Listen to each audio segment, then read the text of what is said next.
2024年12月，中国航空工业同时上演南北双雄首飞大戏，六代机研发瞬间由中美之间的较量变成了成飞与沈飞的内讧。成飞的歼36与沈飞的歼50，如同两把出鞘的利刃，将西太的夜空彻底划破。今天带你揭秘，他们到底谁才是未来空战的终极杀器？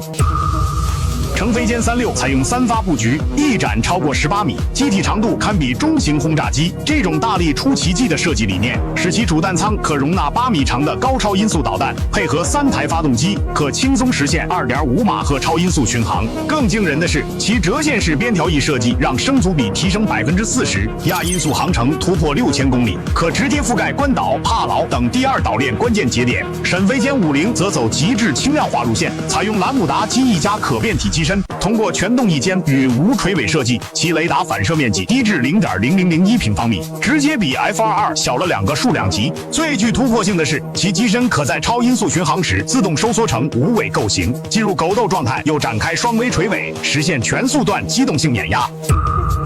歼36的3发组合堪称暴力美学，2台涡扇19提供主要推力，1台旋转爆震发动机作为助推器。这种设计让战机在3.2马赫极速下仍能稳定飞行15分钟，配合主动冷却系统，可直接突破美军萨德反导系统的拦截窗口。歼50则搭载2台涡扇变循环发动机，通过智能热管理模块，可在1.8马赫超音速巡航与0.9马赫经济巡航间无缝切换。其2元矢量喷管不仅隐身性能优异，更能实现正负25度的全向偏转，让战机在60度打弓角时仍能完成落叶飘等高难度机动。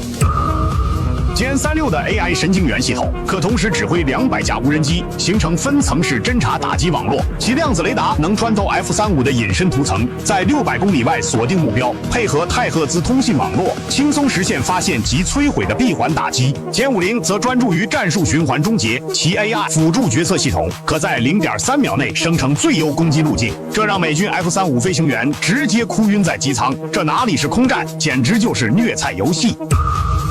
歼36的出现直接改写了反介入区域拒止规则，8米长的弹舱能携带6枚霹雳17超远程导弹，配合空射弹道导弹，远在防区外就能瘫痪美军航母战斗群。更恐怖的是，其主动隐身技术可通过发射反向电磁波对冲敌方雷达信号，让传统反隐身手段直接沦为摆设。歼50则瞄准未来舰载机霸权，其折叠机翼设计让福建舰载机量提升40%，电磁弹射适配装置可在105米内完成起飞。当24架歼50组成的舰载机群游弋西太时，美军妄图将我国锁死在第2岛链的战略构思将被彻底破灭。